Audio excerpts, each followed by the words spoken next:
Hi everyone, Jeremy here for BlackVue, and today we are going to answer your questions about the BlackVue products.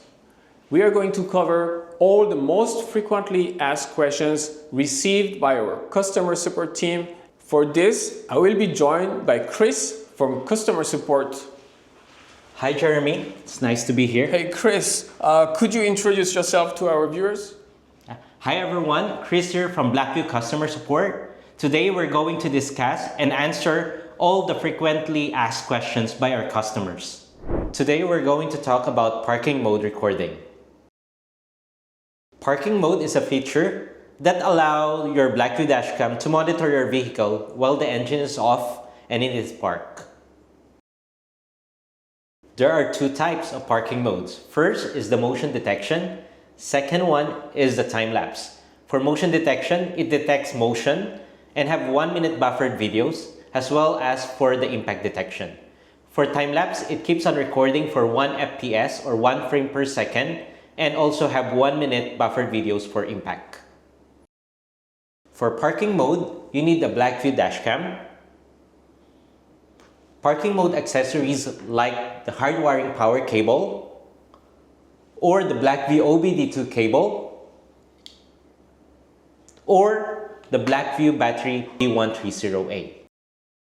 The dashcam automatically switches to parking mode when the ignition is off or the vehicle is not moving for 5 minutes, which is based on G sensors. Is that for every model? How about the past models?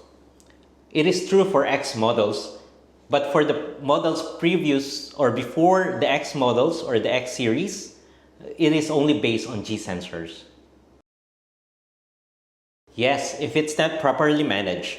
BlackVue dashcams have a built-in voltage monitoring to shut off recording when the battery voltage drops below the set level. Hardwiring cable or the OBD2 cable are cost-effective. However, you need to take care of the voltage cutoff settings. Battery packs, on the other hand, are safer for car's battery and also offer predictable recording time. First, you need to check if the parking mode and the battery protection are enabled. This is to ensure that the parking mode is activated in the dashcam settings. Second, make sure that the battery protection is turned on to prevent the vehicle from draining its battery. Second, you need to verify hardwiring connection. If you are using a hardwiring kit, you need to confirm that all wirings are well connected. Especially pay attention to the ground wire. A loose or poor ground connection can prevent the dashcam from functioning in the parking mode. Third, you need to confirm the voltage cutoff settings. We need to make sure that the voltage cutoff is configured. This determines when the dashcam stops recording to protect the car's battery. You can see the recommended settings here.